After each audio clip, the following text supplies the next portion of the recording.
Good evening and welcome to Newswatch, your source for all news impacting southeastern Ohio. I'm Ben Schwartz. Thank you for joining us. We're going to start off with some weather. Blake, how's it looking?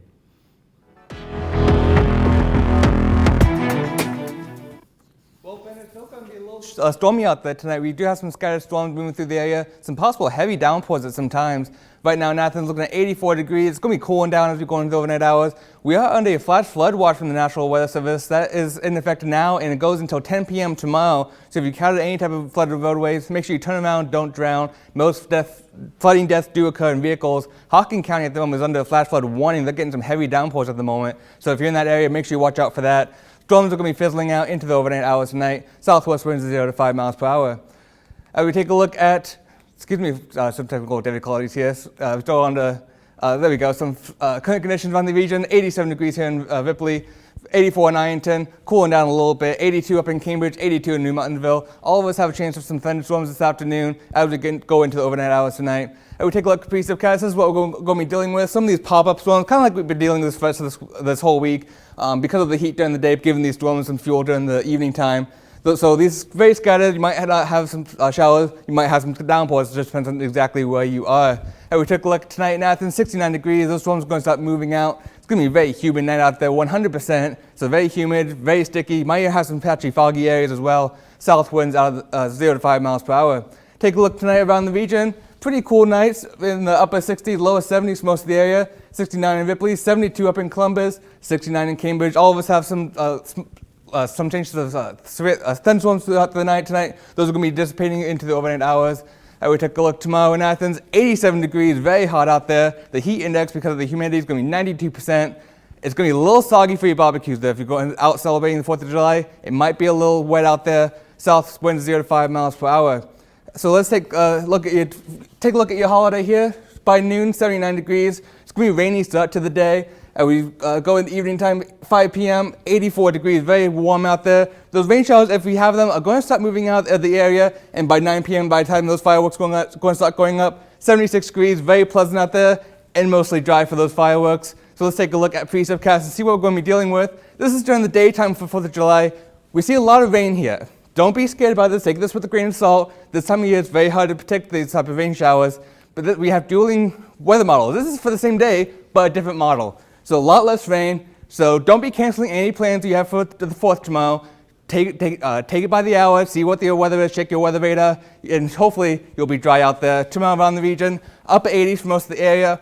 88 in Ripley, 87 in Marietta, and 86 up in Cambridge. All of us have those chances of some rain showers tomorrow. So 4th of July by tomorrow night, those rain showers are going to be clear out of the area. Hopefully we have some dry conditions for you out there by the time those fireworks. Won't have to be canceling any type of plans for that. We take a look at the next several days. Friday, stormy conditions return, 87 degrees, about 50% chance of rain. And for the weekend, more storms, 87 on Saturday and 84 on Sunday. And by Monday, start of your work week, 87 degrees, very hot start to your week. Sunny skies, Tuesday and Wednesday as well. Lots of sunshine and very warm out there, Ben. Thank you, Blake. A federal judge has temporarily blocked Ohio's controversial abortion bill. The bill banning abortions after a fetal heartbeat can be detected was signed into law by Republican Governor Mike DeWine. Today's ruling allows clinics to continue providing the procedure as a legal battle advances. Ohio is one of a dozen states to have considered similar legislation to attempt and overturn the landmark Roe v. Wade decision. An explosion at the Fairfield County Fairgrounds will not impact the city's July 4th celebrations. According to a post from the Lancaster Fire Department's Facebook page, an explosion took place at the fairgrounds around 4 a.m. Authorities say the blast originated from a 100-gallon cylinder leaking. They do not believe the explosion was suspicious. The Fairfield County Fire Chief later inspected the fairgrounds grandstands and deemed them safe. No one was injured in the explosion. The Ohio State Highway Patrol is cracking down on drinking and driving this July 4th weekend. The zero tolerance patrol period, begins tonight at midnight and ends Sunday at midnight. The policy is a part of a larger national Drive Sober, Get Pulled Over campaign. During last year's July 4th reporting period, there were 302 arrests for driving under the influence. There were also 4 fatal accidents, one that involved a driver under the influence. After a 3-month labor dispute, Toledo nurses have agreed to a new contract. The nurses originally returned to work June 13th after a 6-week strike, but worked without a contract. Their original dispute claimed nurses had to work extra overtime shifts and be on call more often due to staff shortages. Union officials say the new contract includes limits on how many hours nurses can be at work. The United Auto Workers Union represents about 950 nurses at Mercy Health St. Vincent Medical Center in Toledo. They say roughly 84% of voting members approved the contract. Health officials in Central Ohio are investigating another Legionnaire's case. Health officials say a resident of a Central Ohio nursing home recently contracted the disease. The Delaware General Health District, says the nursing home is restricting water use to reduce potential exposure from various water sources. Legionnaire's is a severe form of pneumonia caused by inhaling water droplets containing the bacteria. Cleanup is underway after a fire at a Jim Beam facility in Kentucky. The fire started last night and burned for hours. No one was injured. The fire started in a warehouse that held over 45,000 barrels of bourbon. Officials say that 18,000 barrels of bourbon were destroyed in the fire. They went on to say that because of the relatively young age of the bourbon destroyed, the loss of product will not affect the immediate availability of bourbon. West Virginia public employees are receiving an extra day off. Governor Jim Justice announced today that he signed an executive order making Friday an official state holiday for public employees. Justice says he wants people to spend the weekend exploring the state. President Donald Trump is planning to visit West Virginia later this month. The Intelligencer reports the event is a private fundraiser hosted by the president and CEO of Murray Energy, Robert E. Murray. It's scheduled to take place at West Banco Arena in Wheeling on July 24th. The newspaper reports that Ohio Governor Mike DeWine and West Virginia House Speaker Roger Hanshaw will be in attendance. The Census Bureau is moving ahead with printing its next form, and despite a push from the Trump administration, one question will remain unasked. John Lawrence explains. The contentious battle over a question is over, for now. It's a win for our nation, for our democracy, and for everyone in this country. President Trump wanted the 2020 census to ask about citizenship status. I think it's very important to find out if somebody's a citizen as opposed to an illegal. But the question won't be included this time. The Supreme Court blocked the question from appearing on the once-in-a-decade form in a ruling last week, some fearing the question would lead to an undercount because some wouldn't participate. It determines things like aid and assistance to communities. So if 8 million people were not participating, that would have had a huge impact. Commerce Secretary Wilbur Ross said he disagreed with the Supreme Court decision, but ordered the 2020 census form to be printed. President Trump tweeting Tuesday night that it was a very sad time for America when the Supreme Court of the United States won't allow a question of, is this person a citizen of the United States, to be asked on the 2020 census. Democrats are going to be thrilled to see a more robust and complete count because they think that'll help them in the drawing of congressional districts going forward. You know, the Democrats want to treat the illegals with health care and with other things better than they treat the citizens of our country. I'm John Lawrence reporting. Despite the Supreme Court decision, citizenship data might still be published in the final results. The chief scientist of the Census Bureau said it may still compile the data using records based on government data. More controversy surrounds U.S. Border Patrol agents. ProPublica found a large Facebook group of current and former Border Patrol agents. In the group, agents made jokes about migrants' deaths and made sexist comments about Latina members of Congress. A longtime Border Patrol agent spoke with CNN with his identity sealed. He was making fun of them. Saying what? That what difference does it make? It's just another life. He made a comment also regarding running over illegals, and I'm like, you cannot run over people. The agent went on to say that he supports the policies of President Trump, saying, quote, that he's the commander-in-chief. Unless it's illegal, unethical, or immoral, we should obey. As preparations begin for President Trump's massive July 4th military parade, questions are being asked about its cost. The parade, which will feature multiple military tanks, a display from U.S. Air Force planes, and a massive fireworks show, is likely to be expensive. The Trump administration refuses to say the exact figure it will cost. Over $2 million was diverted from the National Parks budget to fund the parade. However, that is only considered to pay for a fraction of what President Trump is calling the salute to America. Researchers say they have made a breakthrough in HIV research. The scientists say they managed to completely eliminate the virus in some mice. They used a combination of antiviral therapy and gene editing technique called CRISPR. The treatment cleared the virus in about 1/3 of the mice used in the experiment, but scientists say they need more research to see if that technique can be used in human patients. About 36 million people were living with HIV in 2016 across the globe. Fireworks are synonymous with the 4th of July. Unfortunately, so are firework-related injuries.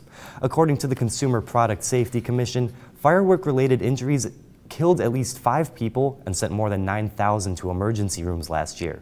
Steve Nanas has some tips on staying safe in today's Health Minute. Setting off fireworks is a blast, but doing it unsafely can spark trouble. We see burns, we see penetrating wounds. Children are especially vulnerable. We're going to see potentially very deep burns because they don't have the quick reflex time that an adult might have to take their hand away. Experts tell parents to only use legal fireworks, read and follow all warning labels, and never let children play with or ignite fireworks. You don't give children matches, you don't give them candles to play with.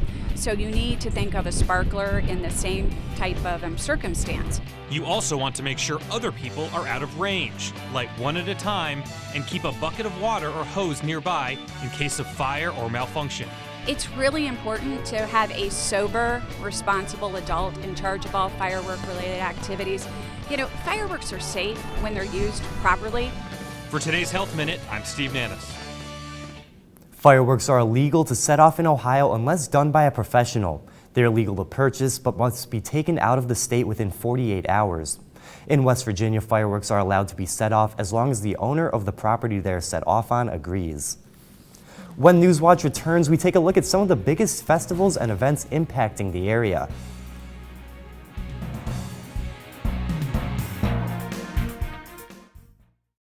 Is member-supported public television. Your contribution keeps WOUB available in your community. Become a member with a gift of $60 or more for access to stream more than 1,000 of your favorite PBS programs through WOUB Passport. Programs like Nature, Sherlock, and all episodes of Downton Abbey and Victoria. Pledge now at WOUB.org. And thank you. This is a box that showed you a world beyond your own. It was just a box, but the world has changed, and so have we. And now the box can be almost any size or shape. And you decide what you want to explore. Anytime, any place. Break out of the box with PBS.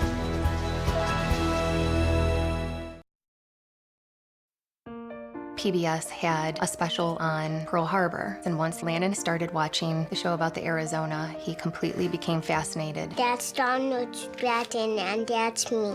And then his Christmas wish this year was to meet Donald Stratton, one of the survivors from the Arizona. So good to see you, buddy. Everything that Landon has learned from PBS, it's immeasurable. This is for you. Thank you, big guy. He is living proof of the effect that PBS has had on his life. I loved Ken Burns' series on the Civil War. It was deeply impacting. I love history. To have those stories told through these letters, through stories of love and loss, it rewrote the book on how to tell a story. When television was invented, there were a lot of people who had dreams about what it could do. I think PBS still aspires for and often succeeds at reaching the highest ideals of what television could be.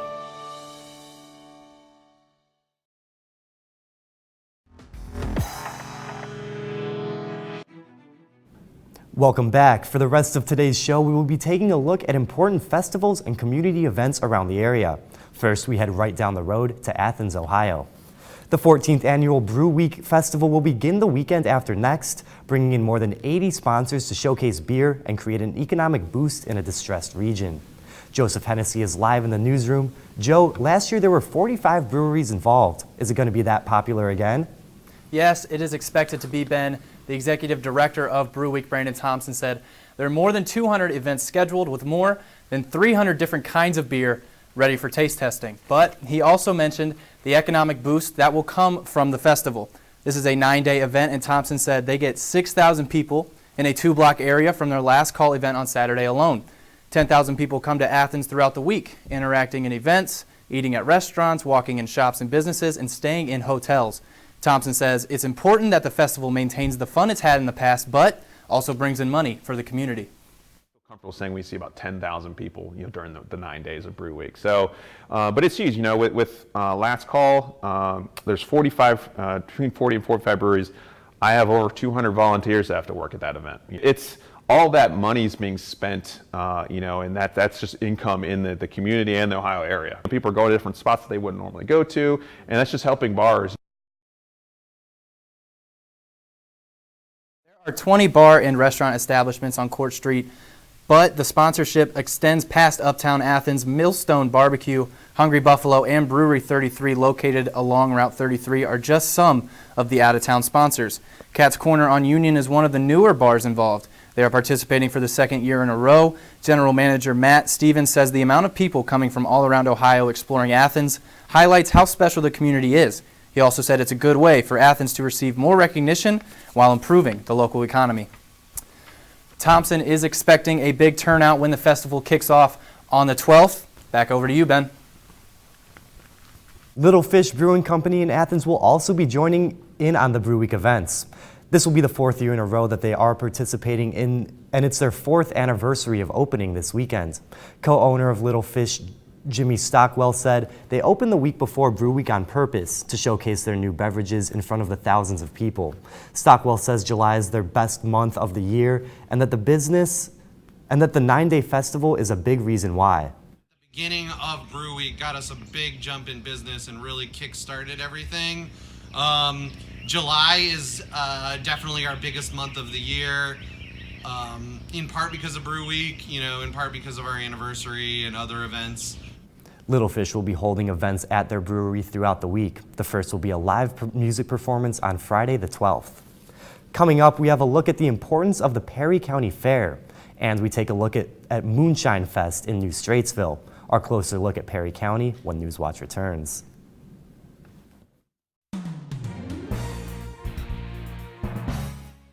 WOUB is member-supported public television. Your contribution keeps WOUB available in your community. Become a member with a gift of $60 or more for access to stream more than 1,000 of your favorite PBS programs through WOUB Passport. Programs like Nature, Sherlock, and all episodes of Downton Abbey and Victoria. Pledge now at WOUB.org. And thank you. I loved Ken Burns' series on the Civil War. It was deeply impacting. I love history. To have those stories told through these letters, through stories of love and loss, it rewrote the book on how to tell a story. When television was invented, there were a lot of people who had dreams about what it could do. I think PBS still aspires for and often succeeds at reaching the highest ideals of what television could be.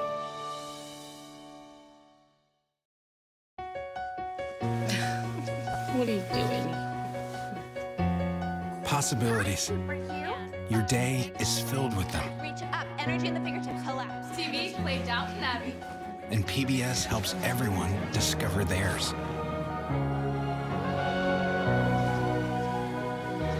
Anytime, anywhere. Up in the sky, you can see it. PBS, we're with you for life.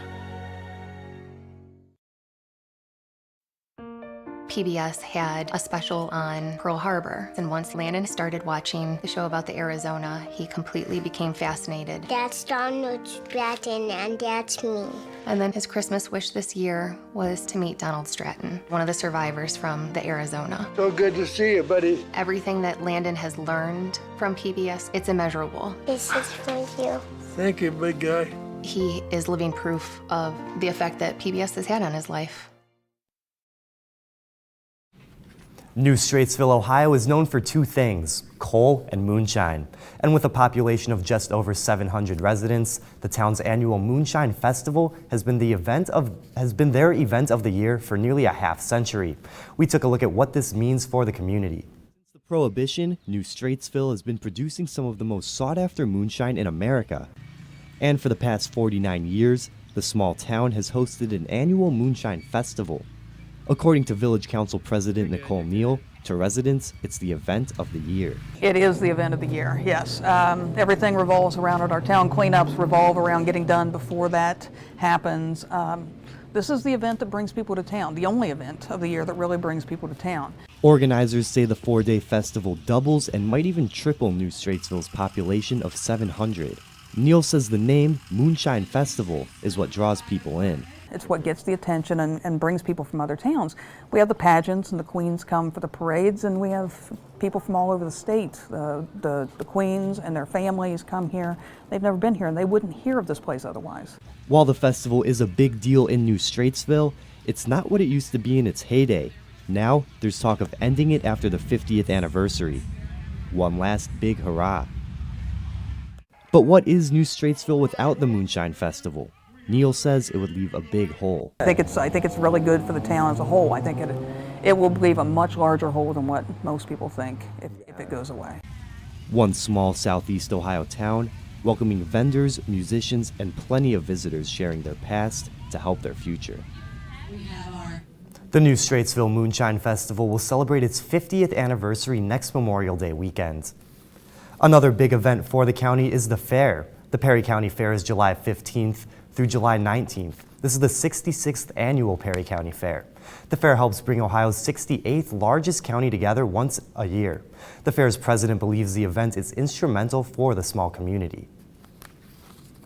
I think one of the biggest things that just bringing everyone together. I think it really shows the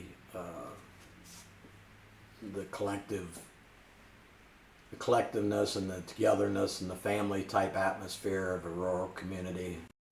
President Baker guarantees that anyone who comes out will enjoy themselves. And if you can dance, go and test your skills in the final event of the night, square dancing. Still to come, we take a look at one of Hocking County's biggest events, plus a look at the various events around Pomeroy.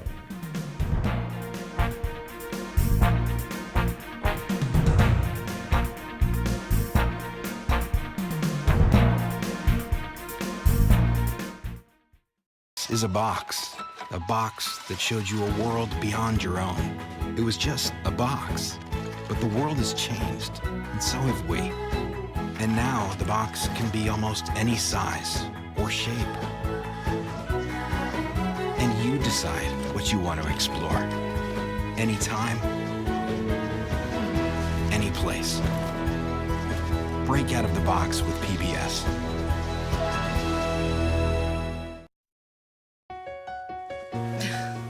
What are you doing? Possibilities. Your day is filled with them. Reach up, energy in the fingertips, collapse. TV, play Downton Abbey. And PBS helps everyone discover theirs.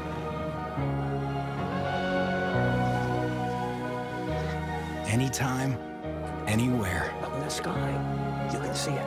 PBS, we're with you for life. PBS had a special on Pearl Harbor, and once Landon started watching the show about the Arizona, he completely became fascinated. That's Donald Stratton, and that's me. And then his Christmas wish this year was to meet Donald Stratton, one of the survivors from the Arizona. So good to see you, buddy. Everything that Landon has learned from PBS, it's immeasurable. This is for you. Thank you, big guy. He is living proof of the effect that PBS has had on his life. WOUB is member-supported public television. Your contribution keeps WOUB available in your community. Become a member with a gift of $60 or more for access to stream more than 1,000 of your favorite PBS programs through WOUB Passport. Programs like Nature, Sherlock, and all episodes of Downton Abbey and Victoria. Pledge now at WOUB.org. And thank you.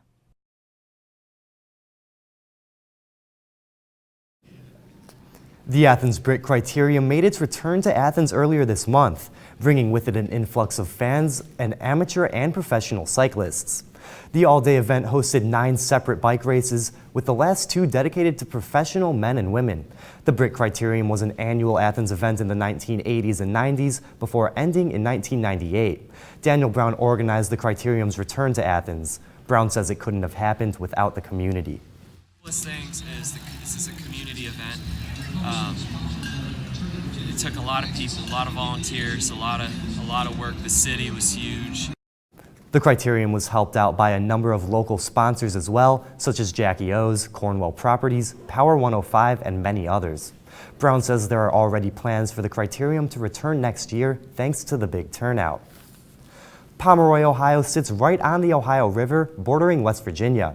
And with a population of under 2,000 residents, they still manage to host a number of events over the summer. Ranging from charity to just pure fun, some local events so far this summer have included a 5K to raise money to support local programs, a Kickin' Summer Bash on the river, as well as a weekly farmers market.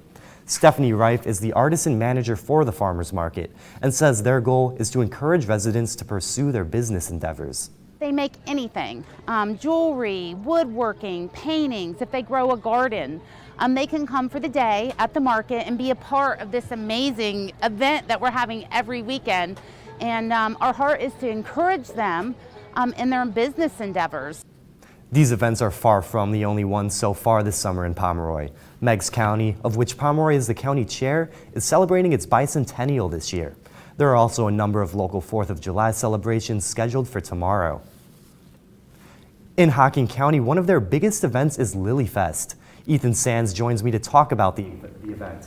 Ethan, what can we expect to see? Ben, Lily Fest is a Hocking County staple that offers the opportunity for everybody to come out and see some of the best gardening that southeastern Ohio has to offer. The Lily Festival is an annual fest that was started by Bobby and Bruce Bishop in 1992 and has grown into an event that has an attendance of 5,000 people. The festival hosts over 70 artists who have their wares on display throughout the gardens. Along with the beautiful gardens, live music is played as well. The impact economically for the people down here with cabins and restaurants and gas stations, that's good. They realize the influx of people and they can capitalize on it. The community members, it's a place where they can come and see what gardening is like. The Lily Festival is a way for gardeners to talk out the different methods of gardening and ways to solve issues that they may have while enjoying the beautiful atmosphere around them. Let me get this right. So let me get this right, Ethan. You said 5,000 people? 5,000 people, Ben, coming through Hocking. And this is the importance of Lily Festival. It shows the camaraderie of the community. It definitely looks like a great event to check out. Thank you, Ethan. Today we talked about events like the Moonshine Festival, the Athens Brit Criterium, and various events of Meigs County that have already happened. But there are a lot more events on the horizon. Here are a look at some that are still to come, sorted by event type.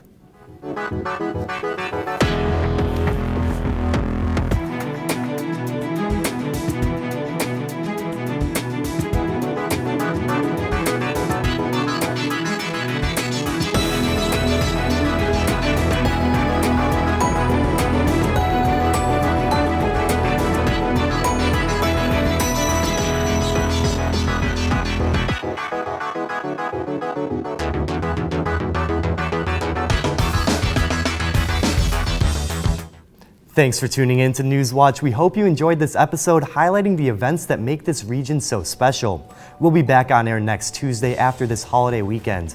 Until then, you can keep up with all the latest news on WOUB.org. I'm Ben Schwartz. Have a great night.